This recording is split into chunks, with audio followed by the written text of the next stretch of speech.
Geografía, primer grado. Bloque 1. 9.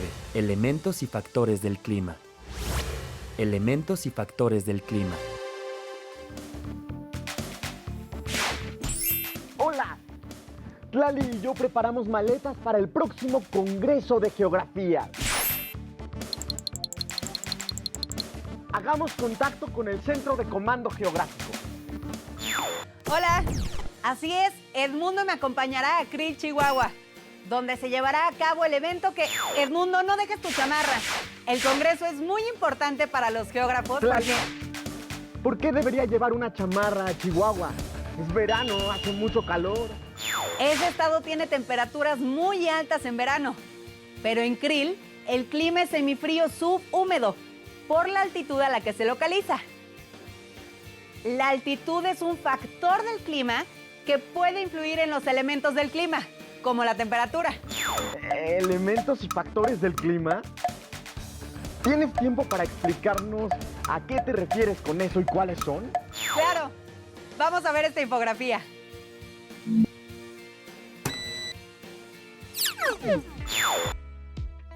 Los elementos del clima son las condiciones atmosféricas de un lugar, es decir, temperatura, presión atmosférica, viento, humedad y precipitación. La temperatura es el grado de calor en la atmósfera. Se origina cuando los rayos solares son absorbidos por la superficie terrestre y ésta, al calentarse, irradia energía en forma de calor.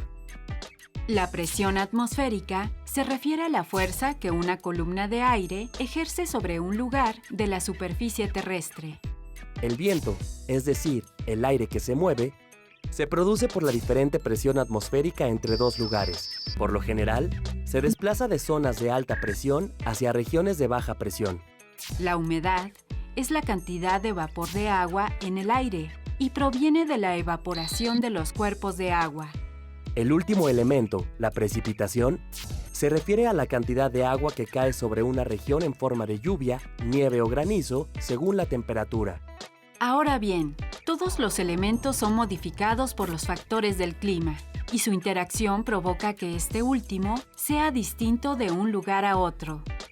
Los factores del clima son latitud, altitud, relieve, vegetación, continentalidad y corrientes marinas. La latitud es la distancia entre el ecuador y cualquier paralelo. Condiciona la intensidad con la que los rayos del sol llegan a la superficie.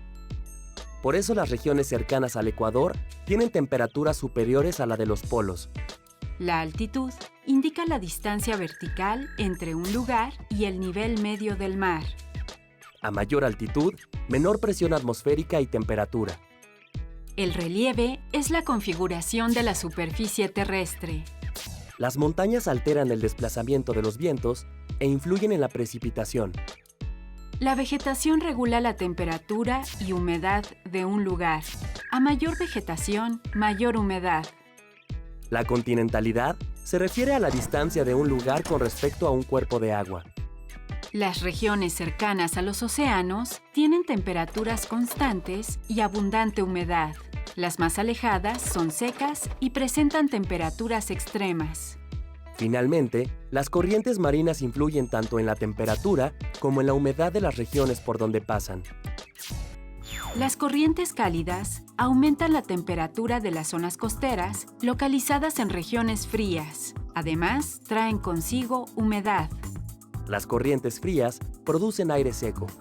En conclusión, Krill tiene un clima semifrío subhúmedo porque el factor de la altitud, que es de 2.346 metros sobre el nivel del mar, hace descender la temperatura y la presión atmosférica. Además, su relieve, que forma parte de la Sierra Madre Occidental, no solo influye en la humedad, también lo hace en las precipitaciones. Cae lluvia en verano, nieve en invierno. Exacto, Edmundo. Gracias, Tlali. Nos vemos en el camino.